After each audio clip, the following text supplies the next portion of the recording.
Então, o tema da nossa reflexão, nos preparando para o final de semana de Páscoa, eu não sei você, eu estou animadíssimo com esse final de semana, grande expectativa do que Deus vai falar, da nossa celebração, do nosso grande encontro.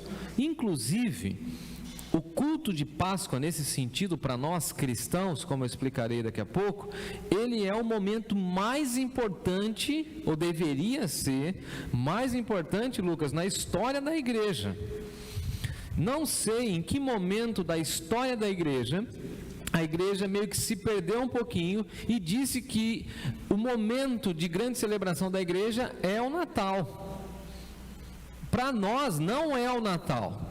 Graças a Deus pelo nascimento de Jesus, vamos celebrar sim, mas a grande celebração do cristianismo que prega o Evangelho e anuncia que Jesus é o Cristo, é que Ele morreu e ressuscitou ao terceiro dia.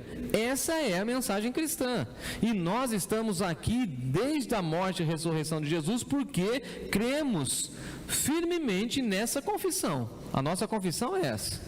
Cremos no Cristo vivo, cremos que Jesus está conduzindo a igreja, e a igreja não é conduzida por homens, é por Jesus.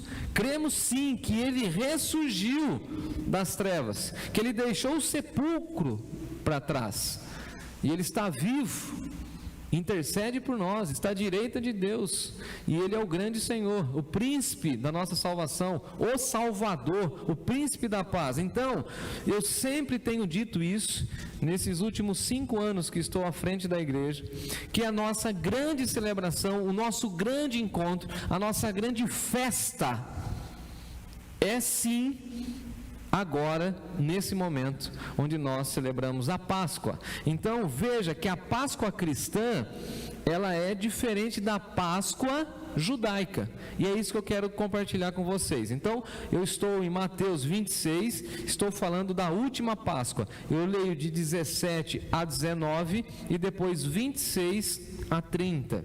Diz assim o texto sagrado: no primeiro dia da festa dos pães asmos, vieram os discípulos a Jesus e lhe perguntaram: onde queres que te façamos os preparativos para comeres a Páscoa?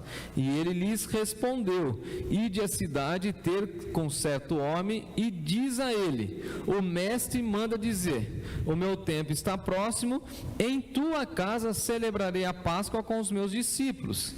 E eles fizeram como Jesus lhe ordenaram e prepararam a Páscoa. Verso 26. Enquanto eles comiam, quem comia? Jesus e os seus discípulos. Enquanto comiam, tomou Jesus um pão, abençoando-o, partiu e deu aos seus discípulos, dizendo: tomai e comei, isso é o meu corpo. A seguir, tomou um cálice e, tendo dado graças, o deu aos seus discípulos, dizendo: bebei dele todos, porque isso é meu sangue, o sangue da nova aliança, derramado em favor de muitos para a remissão de pecados. E digo-vos que, desta hora em diante, não bebereis desse fruto da videira, até aquele dia em que hei de beber novo convosco no reino de meu Pai. E tendo cantado um hino, saíram para o Monte das Oliveiras. Vamos orar? Obrigado, Pai, por essa noite, e a minha oração, mais uma vez, diante da Tua Palavra, é que o Senhor traga a nós esclarecimentos e entendimento daquilo que já está revelado na Tua Palavra. Cremos na Escritura e nós depositamos a nossa vida na Tua Palavra. É a nossa oração em nome de Jesus. Amém. Jesus vai contemplando a morte e a ressurreição desde o início do seu ministério. A morte e a ressurreição estavam claras para Jesus. Esse não era um tema novo. Algumas pessoas às vezes falam, e eu acho que de uma maneira muito equivocada, que Deus tinha um plano B, que a morte e a ressurreição de Jesus aconteceu porque Deus queria então reverter a situação, e nós precisamos ter um entendimento bíblico, que a Bíblia vai dizer para nós que antes da fundação do mundo, Deus já tinha preparado o Cordeiro. Veja que Deus é eterno e Deus estava cuidando de todas as coisas. E aí nós precisamos entender que a Páscoa judaica, ou seja, a Páscoa do Antigo Testamento, e todo o Antigo Testamento, vai se cumprir e vai se derramar em Jesus, que é a revelação máxima e plena de Deus. O autor aos Hebreus vai deixar claro para nós isso. Havendo Deus falado por meio dos profetas, por meio dos salmos, tem nos falado agora por meio de Jesus. Então Jesus cumpre a missão de Deus e Jesus cumpre o Antigo Testamento.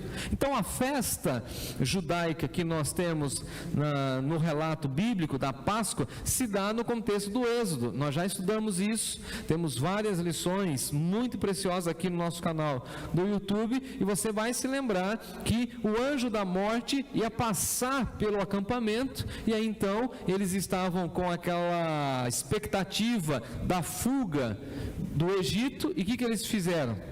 Prepararam os pães asmos, sem fermento. E eu, Timóteo, sempre pergunto, mas por que sem fermento? Porque se colocasse o pão com fermento lá, até levedar a massa, né? E se chegasse, o pessoal tivesse que fugir. Não, então é pão sem fermento. As ervas amargas, que representam o momento de amargura, de tristeza por conta da escravidão, e eles foram orientados por Moisés a sacrificar um cordeiro. Agora, veja, Lucas, que interessante, porque era um cordeiro sem mancha. Era um cordeiro imaculado, era um cordeiro perfeito. E aí então se sacrificava o cordeiro, comia-se a carne e pegava-se o sangue do cordeiro e colocava nos umbrais das portas. E aí o anjo da morte, quando passava, via a marca do cordeiro, então ele não tinha poder sobre aquela casa. Isso é familiar a nós. Quando Jesus vai chegando para João Batista, ele fala assim: eis aí o Cordeiro de Deus que tira o pecado do mundo. Então, se nós no Antigo Testamento temos o relato da morte dos animais, dos cordeiros, para sinalizar que aquela família é de Deus, agora nós podemos falar o seguinte: quem é perfeito, quem é santo, quem é correto, quem é justo, quem é o Cordeiro de Deus, senão Jesus? Haja vista que Paulo, esse é o tema que eu quero trabalhar com a igreja no domingo, que Paulo vai trabalhar com a igreja de Corinto, falando que Jesus é o nosso Cordeiro Pascal. Então, veja que no início eu falei, nós não somos judeus e não precisamos ficar com os preparativos semelhantes da comida, não precisamos hoje sacrificar cordeiro. Elisângela, onde que a gente compraria um cordeiro hoje? Inteiro, vivo? Matar ele, sacrificar, passar.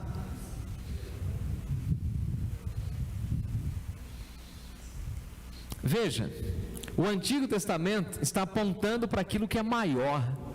O Cordeiro é Jesus, o sangue de Jesus foi vertido na cruz e nós fomos comprados, nós cristãos, pelo sangue precioso de Jesus, nem por ouro nem por prata, mas pelo seu precioso sangue. Então a celebração da Páscoa cristã é quando nós falamos assim: nós somos livres porque nós somos de Jesus. E Jesus queria comer a Páscoa com seus discípulos. É tão interessante porque o verso 17 vai dizer que no primeiro dia da festa dos pães asmos, vieram os discípulos aí: Senhor, como o Senhor está ansioso? Eu gostei muito dessa expressão, porque Lucas, se não me engano, vai falar o seguinte, que Jesus estava ansioso para comer a Páscoa com seus discípulos. Jesus queria ter esse momento com seus discípulos. Por quê? Dentro da cultura judaica, era o grande momento, uma vez ao ano, onde eles contavam e recontavam a história da libertação. Eles chegavam diante de todos aqueles que estavam reunidos e ficavam contando e recontando a história da libertação. E aí nós precisamos entender que a Páscoa é quando nós celebramos a Deus e recontamos que nós somos livres, livres pelo sangue de Jesus, livres porque o Cordeiro nos amou, livres porque Ele se entregou por nós. Então nós não precisamos celebrar a Páscoa conforme estava no Antigo Testamento. Por isso Jesus vai dizer o seguinte: essa é a última Páscoa. Nós agora vivemos na nova aliança. Nós vamos encerrar um ciclo e agora a gente começa um novo ciclo. Agora tem a revelação perfeita. Eu estou aqui, sou o Verbo de Deus, o Cordeiro de Deus. Então eu desejo celebrar a Páscoa com vocês. E então eles vão conversar com Jesus, e Jesus fala assim: vai lá na cidade, encontra um determinado homem e fala assim: o mestre manda dizer que ele vai usar a sua casa. Imagina? Assim como o mestre manda dizer que vai usar seu jumentinho. Lembra quando ele entrou de uma maneira triunfal lá em Jerusalém? Você está andando com o seu jumento e chega alguém falando assim: ó, Jesus mandou pegar o seu jumento. E o cara entrega. Esse camarada aqui, ele cede a casa para Jesus e seus discípulos cearem a Páscoa. E tem muitas pessoas que ainda não cederam o espaço do seu coração para Jesus morar no seu coração. É um absurdo. Ceda espaço. O que o Senhor está querendo dizer para nós é o seguinte: olha, o Senhor precisa, o mestre manda dizer, ele precisa da sua vida, ele quer celebrar com você. E aí então eles vão preparar a Páscoa, e diz aí o texto que eles preparam tudo. Versículo 20, por exemplo: chega a tarde, eles põem-se à mesa, Jesus e os seus discípulos, e começam a celebrar a Páscoa, lembrando de todas as cenas e memórias da fuga do Egito e da grande libertação de Deus, a grande mão de Deus. E eles contavam e recontavam essa história. E eu fico imaginando, irmãos e irmãs, se nós contamos e recontamos essas histórias de transformação para os nossos filhos, para as próximas gerações. Falou: eu era escravizado, eu tive um tempo de amargura, de desespero, de depressão, de não encontrar o rumo da minha vida, até que eu encontrei Jesus, e Jesus me libertou. As garras que me prendiam foram libertas. Eu até me lembrei daquele hino antigo que somente os homens cantavam, né? Tocou-me, tocou-me, os grilhões caíram, porque Jesus tocou na nossa vida e promoveu libertação. Então o Êxodo, juntamente com a Páscoa do Antigo Testamento, falam a respeito de libertação, de redenção, de saída. E Páscoa significa passar, né? Passar no hebraico. Passar é porque o anjo passava por cima do acampamento e não atingia e não tragava aqueles que tinham a marca do Cordeiro. Assim como nós não seremos tragados, porque nós temos a marca do Cordeiro. Aleluia por isso. A morte só pode pegar o corpo, que o salário do pecado é a morte. E Deus prometeu que vai nos dar um novo corpo. Vocês estão entendendo a profundidade disso? E Jesus vai celebrar a última Páscoa, e nesse momento que ele vai celebrar a Páscoa, dá uma olhadinha no verso 21, enquanto comia, Jesus declara: em verdade vos digo que um dentre vós me trairá, o traidor está à mesa. Veja que esse momento da Páscoa, para Jesus, e sendo a última Páscoa, é um momento de grande tensão, porque é uma grande dificuldade você se alimentar com alguém que está do seu lado e que você sabe que vai te trair. Lembrando que na cultura judaica, um homem, por exemplo, ele não se assenta com o outro se ele não tem afinidade para uma refeição. Então, se ele não tem afinidade, ele não vai comer com ninguém. E Jesus estava ali com seus discípulos, e ele está dizendo o seguinte: dentre alguns aqui, tem um aqui entre vós que vai me trair. E aí é tão interessante que eu fico imaginando assim: quem que é? Imagina, será que sou eu? E aí diz o texto, verso 26, enquanto comiam, Jesus toma um pão, ele abençoa, ele o parte. E por que ele parte, gente bonita? Porque o corpo dele foi partido, dilacerado. Precisamos ler Isaías 53, o servo sofredor, esmagado. Ele parte o pão e ele dá aos seus discípulos, ele fala assim: tomai e comei, isso é meu corpo. No Evangelho de João ele vai falar o seguinte: quem não come do meu corpo, quem não participa do meu sofrimento, não tem parte comigo. Então Jesus celebra a última Páscoa e institui a ceia. Todas as vezes que a gente come um pedaço do pão em congregação, a gente está falando o seguinte: esse é um pedaço do corpo de Jesus. Não, esse pedacinho de pão simboliza o corpo de Jesus. E aí entra um outro princípio da ceia, que é a questão da memória. Se na Páscoa judaica eles precisavam resgatar na memória aquilo que Deus havia feito, na celebração da ceia nós precisamos resgatar na memória aquilo que Ele fez na nossa vida e que Ele fez no nosso coração. A libertação que Ele promoveu para nós, e a gente precisa falar assim, olha, eu vou comer esse pedacinho de pão, lembrando do corpo de Jesus, que sofreu rumo ao Calvário. Lendo e relendo a paixão de Cristo nessa semana, eu me deparei com aquele momento em que Jesus está andando e Ele não consegue mais carregar a cruz. E Ele tropeça, né? E os evangelhos dizem que Ele para. A expressão no grego era um pouco mais forte, assim, Ele cai mesmo. Esse corpo extenuado, levado à exaustão. As pessoas ali passando e zombando dele. Se tu és o Filho de Deus, se tu és, e começam a zombar de Jesus, e Ele sofre tudo isso. Ele fala assim, isso é meu corpo.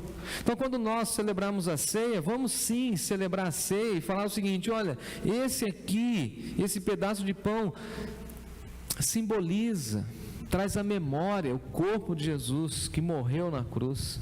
Assim Ele toma um cálice, verso 27, tendo dado graças, Ele dá aos seus discípulos dizendo, bebei dele todos, porque esse meu sangue, isso é o meu sangue, o sangue da nova aliança.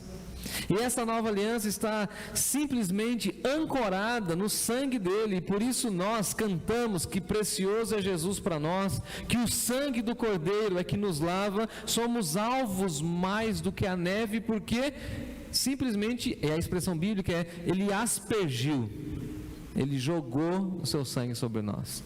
Por que o anjo da morte não nos pega? Um vizinho meu falou outro dia para mim, né, na época da pandemia, ô Jefferson, você não está preocupado com a morte não? Eu falei, não muito não, eu estou tranquilo. Falei, por quê? Não, parece que o anjo da morte está dando um rolê aqui, ronda, no nosso bairro, na Vila Fiore. Eu falei, por quê? Então, morreu o cara ali, de máscara, morreu o cara ali, Então, essa preocupação é com o corpo, né? A nossa preocupação é com a alma. Eu fui aspergido, o sangue do Cordeiro foi lançado sobre mim, sobre a minha casa, e o anjo da morte não tem poder. Então veja que Jesus está falando, é uma nova aliança, é um novo momento. E nessa nova aliança, vocês precisam entender que esse sangue foi derramado em favor de muitos para a remissão de pecados, para perdão, para uma nova vida, para uma reconciliação com Deus, para o resgate, para a libertação. Então o que é a Páscoa para nós? Se a gente olhar para Jesus e falar, obrigado Deus, porque Jesus é o Cordeiro de Deus que de fato tirou o pecado do mundo, tirou eu do lamaçal do pecado, tirou eu daquela existência medíocre, vazia. Obrigado pela libertação. E aí nós podemos falar como Paulo, bendito seja Deus, porque não há nenhuma condenação para nós que cremos em Jesus, somos livres. Estamos libertos. Os crentes da Galácia, por exemplo, os Gálatas, lembra? Queriam voltar às práticas judaicas. E aí o Paulo fala o seguinte, não, foi para a liberdade que Cristo vos libertou. Sou livre. Alguém chega para você e fala assim, Elisângela, vamos ter que voltar no antigo. Não, sou livre. Eu não preciso cumprir a lei. Jesus cumpriu a lei. Eu sou da nova aliança. Eu não celebro a Páscoa com ervas amargas, com pães asmos. Isso não faz sentido para nós. Eu celebro sim, com um pedacinho de pão, uma porção de suco de uva, o cálice, em memória do meu Senhor e Salvador, o grande Cordeiro de Deus. É para remissão de pecados. E veja que eu vou caminhar para o final, porque a Elisângela não falou quanto tempo eu tinha, mas eu vou terminar agora, em 35, ali está 8h33, quando Jesus canta um hino. Fiquei pensando nisso, Jesus cantando um hino. Qual hino? Que música foi? Lembrando que a cultura judaica era de grande celebração, né? De grande festa. E a minha pergunta final, nós cantamos, nós celebramos a morte e a ressurreição de Jesus? Precisamos fazer isso. Precisamos cantar domingo, por exemplo, da sepultura saiu, com triunfo e glória ressurgiu. Ressurgiu vencendo a morte e o seu poder. Nós estamos do lado da vida e por isso morte não faz sentido para nós. Nós estamos do lado vitorioso. Quem está em Cristo é mais do que vencedor. Esse é o sentido da Páscoa. E na Páscoa nós precisamos celebrar e dizer: obrigado, Deus, por grande libertação. Louvado e exaltado seja o nome do Senhor. Assim, eu te convido para domingo estar aqui conosco, de manhã às 7 ou às 7 da noite, às 7 e às 19, para a gente cantar, para a gente celebrar e para a gente falar assim, Carlão: porque Ele vive, eu posso crer no amanhã. Cristão de verdade, Lucas, não tem sonho adormecido. Eu estou desanimado da vida, eu não sei mais o que eu posso fazer. Não, nós somos da vida, e aí Jesus disse que Ele é a ressurreição e a vida. E eu espero e peço que Deus traga essa alegria de celebrarmos ao Cordeiro de Deus, que vive e reina hoje e sempre. Amém. Amém.